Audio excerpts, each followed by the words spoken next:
This is the 12th lecture of our HRM lecture series. In our previous lecture, we started discussing about the selection. There we discussed meaning, process, and various types of selection tests. In today's lecture, we will learn about various types of employment interviews, then guidelines for effective interviewing, and we'll close this lecture with the comparison between recruitment and selection. So let's start with this. Continuing our discussion with the previous lecture, let us learn about various types of employment interview. As we know that this is one of the stages of selection process, so depending upon the nature of job, different types of interviews are held. These are categorized as number 1, preliminary interview. Under this particular type of interview, as the name suggests, the idea is to find out the worth of a candidate and to eliminate unsuitable candidates in the initial phase itself. You remember there was a preliminary screening of applications. तो वहां पर हमने ये देखा था कि वो सारे कैंडिडेट्स, वो सारे एप्लीकेंट्स जो मिनिमम क्वालिफिकेशन भी पूरी नहीं करते हैं, उनको हमने वहीं रिजेक्ट कर दिया था. But then all those who fulfil the criteria of possessing minimum qualification, उनका लिया जाता है प्रिलिमिनरी इंटरव्यू, जहां पर ये बात हो रही है कि क्या जो उन्होंने अपने डॉक्यूमेंट्स में मेंशन किया है, जो उन्होंने अपने एप्लीकेशन में लिखा है, is it correct? Do they actually possess those capabilities which they are claiming? Okay, तो ये preliminary interview है जहां पर कैंडिडेट की वर्थ को जज करने की कोशिश की जा रही है. और इस स्टेज पर जो कैंडिडेट्स हमें लगता है कि although they have the documentary proof, but by looking at the candidate or talking to him or her, it is found that this does not match with the knowledge or personality of the candidate, what the document is saying. So in that stage itself, these candidates are rejected. Okay, so this is the preliminary interview. Then next type of interview is background information interview. मैंने आपको reference check के बारे में भी बताया था.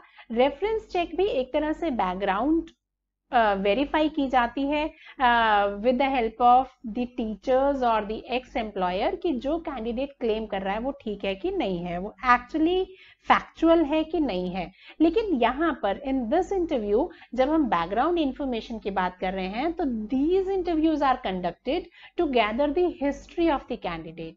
तो यहाँ पर उसने कुछ डॉक्यूमेंट्स लगाए, but we are holding an interview जहां पर हम एक्चुअली इवैल्यूएट करना चाहते हैं, एक्चुअली जज करना चाहते हैं कि जो एक्सपीरियंस, जो एजुकेशन, जिस फिजिकल फिटनेस या लाइकिंग और डिसलाइकिंग की बात एप्लीकेंट अपने एप्लीकेशन में कह रहा है, क्या वो ठीक है, क्या हम उस पर रिलाई कर सकते हैं by talking and looking at the candidate. Okay, then next type of employment interview is patterned और स्ट्रक्चर्ड इंटरव्यू. स्ट्रक्चर्ड का मतलब है कि we have got a preset questionnaire, preset questions जिनको हम कैंडिडेट से पूछते हैं, और हर कैंडिडेट से वही क्वेश्चन पूछे जाते हैं, क्योंकि those are structured questions. So structured interview में a series of questions phrased in advance, यानी पहले से ही हमने उन्हें बना रखा है, and is related to the strategic information about the applicant. तो applicants के बारे में हमें कुछ specific informations चाहिए, और उसके लिए हमने कुछ patterned pre-structured एक interview क्वेश्चन लिस्ट बना रखी है जो हम हर कैंडिडेट से पूछते हैं. Standard questions are asked and compared with critical scores to determine suitability. तो यहाँ पर हर कैंडिडेट से सेम क्वेश्चंस पूछे गए, और उसके बाद उन आंसर्स को, हर एक के आंसर्स आए, और उन आंसर्स के बेस पर हमने कंपैरिजन किया कि जो कैंडिडेट कह रहे हैं और जो इंटरव्यू में हमें पता चल रहा है कितना वो सिमिलर है, और उसके बेस पर हर कैंडिडेट को स्कोर्स दिए गए, so that ultimately we are trying to reject all those who don't found to be suitable. ठीक है, तो जो suitable है उनको हम आगे फर्दर स्टेज पर लेकर जाएंगे और जो हमें यहाँ पर लगता है कि suitable नहीं है उन्हें रिजेक्ट कर दिया जाएगा. नेक्स्ट इज अनस्ट्रक्चर्ड या नॉन डायरेक्टेड इंटरव्यू. तो ये स्ट्रक्चर्ड का ऑपोजिट है. यहाँ पर कोई प्री सेट क्वेश्चनेयर नहीं है, कोई सीरीज ऑफ क्वेश्चंस नहीं है जो हर कैंडिडेट से पूछी जाएगी. रैदर यहाँ पर हर कैंडिडेट से अलग तरह के क्वेश्चंस पूछे जा रहे हैं और बेसिकली ये हो रहा है conversation between the interviewer and interviewee. और जैसे जैसे क्वेश्चन पूछे जाते हैं उसके जिस तरह के आंसर्स आते हैं अकॉर्डिंगली नेक्स्ट क्वेश्चन पूछा जाता है. तो candidate is allowed to talk freely, क्योंकि यहाँ पर एक सेट पैटर्न नहीं है कि यही क्वेश्चन और यही आंसर. तो candidate is allowed to talk freely on the subject selected by the interviewer.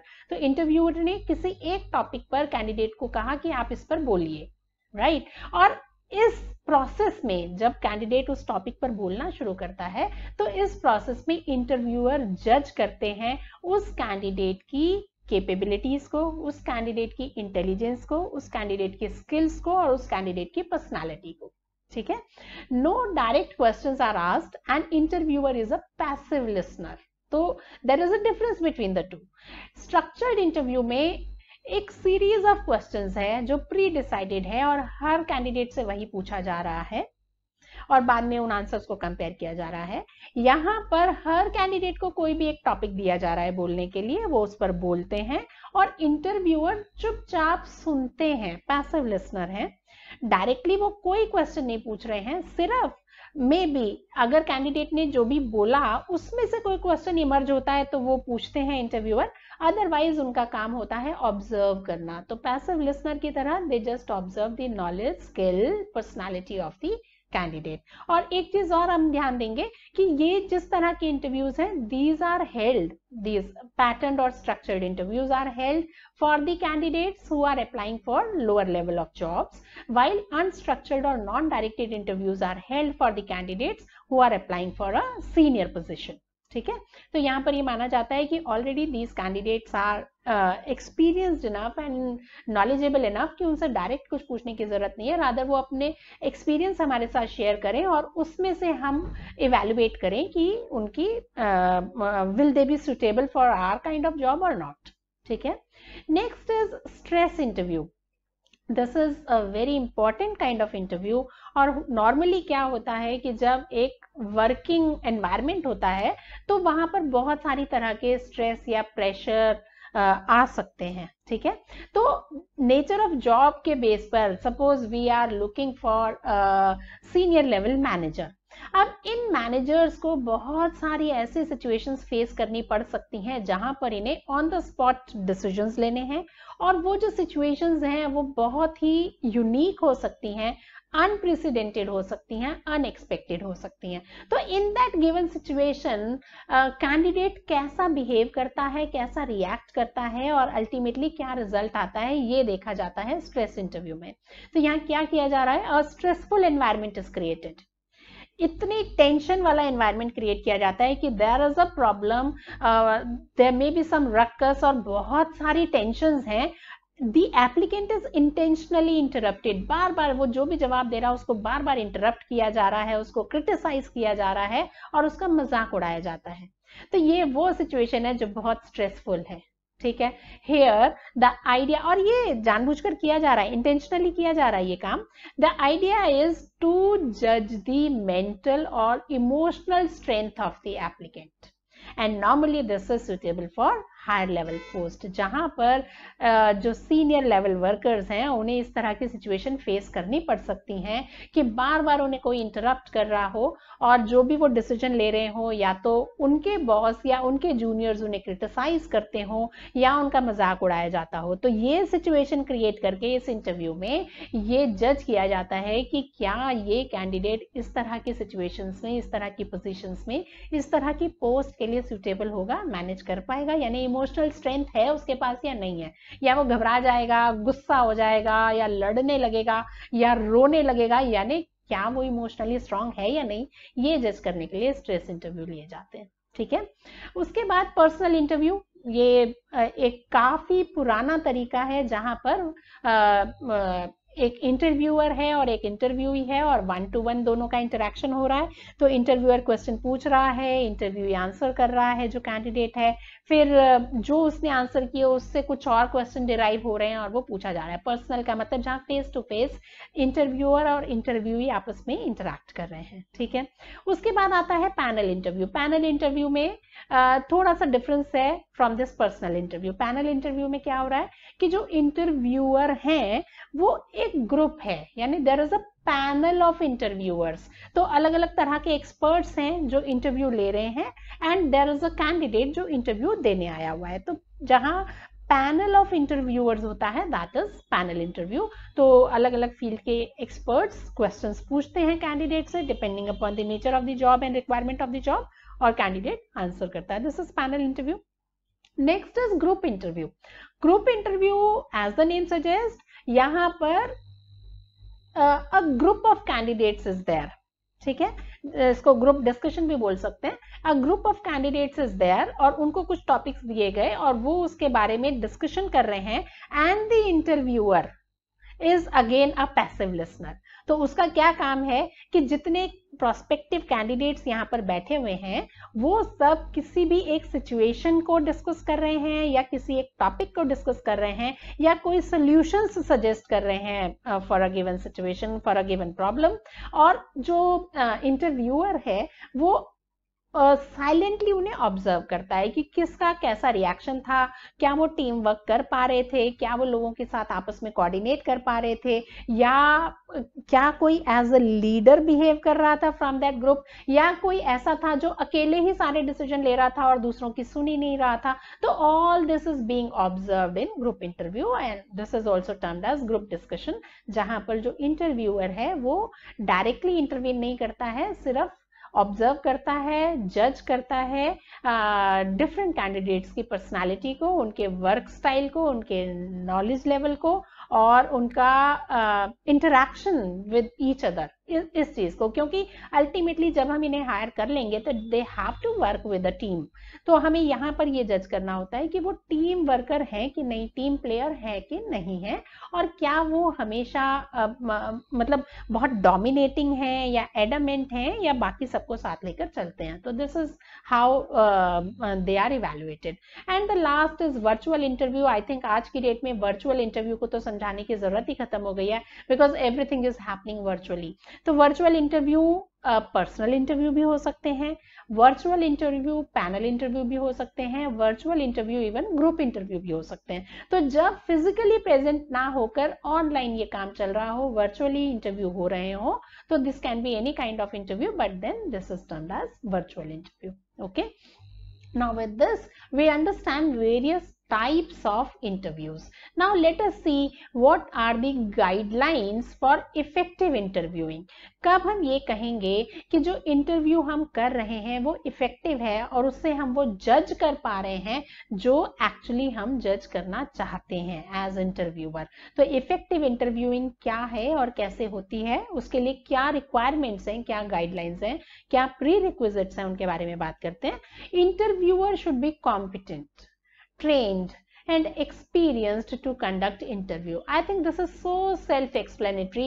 हमें समझ आ रहा है कि जो इंटरव्यू लेने वाला है वो खुद कॉम्पिटेंट होना चाहिए इंटरव्यू लेने के लिए, और उसके पास ट्रेनिंग होनी चाहिए कि कैसे इंटरव्यू लेना है, और साथ साथ उसे एक्सपीरियंस होना चाहिए इंटरव्यू लेने का। ठीक है, तो बहुत बार ऐसा भी हो सकता है कि कैंडिडेट तो बहुत अच्छा था लेकिन इंटरव्यूअर उसे ठीक से जज ही नहीं कर पाया, और ऐसा भी हो सकता है कि जो हमारा फाइनल रिजल्ट था, जिसे हमने फाइनली सिलेक्ट किया, वो शायद उतना अच्छा वर्कर नहीं है जो कि हमने किसी को रिजेक्ट कर दिया उसके कंपैरिजन में। तो this is actually the flaw with the interviewer कि वो ठीक से जज ही नहीं कर पाया कि कौन सा कैंडिडेट अच्छा है। तो सबसे पहली requirement for effective interviewing is that interviewer should be competent, trained and experienced to conduct interview. Then second requirement prerequisite is adequate prior information about the candidate must be gathered. ऐसा ना हो कि जो कैंडिडेट इंटरव्यू दे रहा है, हमारे सामने बैठा है, उसके बारे में हमें कुछ पता ही नहीं है. हमें उसके बारे में पहले से पता करने की जरूरत है. और वो कहाँ से पता करते हैं? जो उसने एप्लीकेशन फॉर्म भरा है, प्रिलिमिनरी स्क्रीनिंग में हमें पता चला, और या फिर हम बैकग्राउंड इंफॉर्मेशन पहले भी ले सकते हैं. पहले भी हम चेक कर सकते हैं कि जहां से ये आया है, जो ये क्लेम कर रहा है कि ये कैंडिडेट पहले वहां काम कर चुका है या फला जगह पढ़ चुका है, तो वो इंफॉर्मेशन तो वेरीफाई पहले भी की जा सकती है. तो adequate prior information about the candidate must be gathered. तो ये ना हो कि बिल्कुल सामने हम ब्लैंक बैठे, यानी ये इंटरव्यूअर के लिए हम बात कर रहे हैं कि इंटरव्यू की व्यूअर में क्या क्या क्वालिफिकेशन होनी चाहिए कि वो अच्छे से इंटरव्यू ले पाए. ठीक है. Next is privacy must be maintained. ये दिस इज वेरी इंपॉर्टेंट. अगर एक कैंडिडेट आपके पास आया है, उसने अपना पूरा प्रोफाइल आपके साथ शेयर किया है और आप उसका इंटरव्यू ले भी रहे हैं, पर इट मस्ट बी एंश्योर्ड कि जो वो आपको बता रहा है, जो आपको उसके बारे में पता चल रहा है, वो प्राइवेट रहेगा, उसे आप ऐसे पब्लिक नहीं कर देंगे. तो this is also one of the prerequisite of good interviewing. क्योंकि अगर कैंडिडेट को ये डाउट होगा कि जो इंफॉर्मेशन वो इंटरव्यूअर के साथ शेयर कर रहा है वो पब्लिक हो जाएगी. Suppose the candidate is already working in some organisation and he और she is looking for a job change. ठीक है. तो उसने आपके यहाँ अप्लाई किया और उसने एप्लीकेशन में अगर ये मेंशन किया है कि राइट नाउ ही और she is working in this particular organisation at this post, तो आप पहले से ही वहां पर इंक्वायर मत कर लीजिए. जैसे हमने कहा प्रायर इन्फॉर्मेशन जरूरी है, लेकिन प्रायर इन्फॉर्मेशन आप उन चीजों की लीजिए जिससे उसकी प्राइवेसी अफेक्ट ना हो. क्योंकि ऐसा हो सकता है कि इंटरव्यू के बाद आप इस कैंडिडेट को ना सिलेक्ट करें और ये अपने पुराने जॉब पर ही कंटिन्यू करें. But if privacy is not maintained, he or she must be anxious all the time. वो आपके साथ प्रॉपर इंफॉर्मेशन शेयर करने में डरेगा कि वो आपको बताए भी कि नहीं बताए. ठीक है. तो वो फॉल्स इंफॉर्मेशन आपको देगा या छुपाएगा कुछ इंफॉर्मेशन. तो इट इज बेटर कि आप ये इंश्योर करें, इंटरव्यूअर ये इंश्योर करे कि कैंडिडेट की प्राइवेसी मेंटेन की जाएगी, तभी इफेक्टिव इंटरव्यूइंग हो सकती है, नहीं तो नहीं होगी. Then next, relevant and well thought out questions must be asked. This is very important कि आप जो उनसे पूछ रहे हैं कैंडिडेट से, वो काम की चीजें होनी चाहिए. फालतू बातें करने के लिए ना आप अपना टाइम वेस्ट कीजिए ना कैंडिडेट का. क्योंकि कैंडिडेट, जैसे आप कैंडिडेट को जज कर रहे हैं ना, ऐसे कैंडिडेट भी आपको जज कर रहा है. वो भी ये देख रहा है कि वो कैसे ऑर्गेनाइजेशन में आएगा. और मैंने आपको कहा कि जॉब ऑफर के बाद भी कुछ कैंडिडेट्स नहीं ज्वाइन करना चाहते, एक्सेप्ट नहीं करते. तो हो सकता है कि वो कैंडिडेट इतने इंटेलिजेंट हैं और इतने कॉम्पिटेंट हैं कि वो जब आपको इंटरव्यू दे रहे हैं तभी वो रियलाइज कर लें कि you are not fit for them. तो इट इज बोथ वेज. आप कैंडिडेट को रिजेक्ट करते हैं, एट टाइम्स कैंडिडेट ऑर्गेनाइजेशन को रिजेक्ट कर देता है. एंड टू एंश्योर कि कैंडिडेट ना रिजेक्ट करे, only relevant and well thought out questions must be asked. Next is no personal remarks and prejudices. I think this is again self evident. हम अगर candidate का interview ले रहे हैं तो इफेक्टिव इंटरव्यूइंग तभी होगी जब हम पर्सनल कमेंट्स ना दें उसको, उसके बारे में पहले से कोई बायस बनाकर ना बैठे हो कि ये तो ऐसे ही होते हैं, यहाँ के लोग तो ऐसे ही होते हैं, लड़कियां तो ऐसे ही करती हैं, या जिन्होंने यहाँ से पढ़ाई कर रखी है वो उनका तो ऐसा ही बिहेवियर होता है. We must not have such biases. ठीक है. तो कोई प्रेजुडिस नहीं होने चाहिए, कोई पर्सनल कमेंट्स नहीं होने चाहिए अगर हम चाहते हैं कि इंटरव्यूइंग इफेक्टिव हो.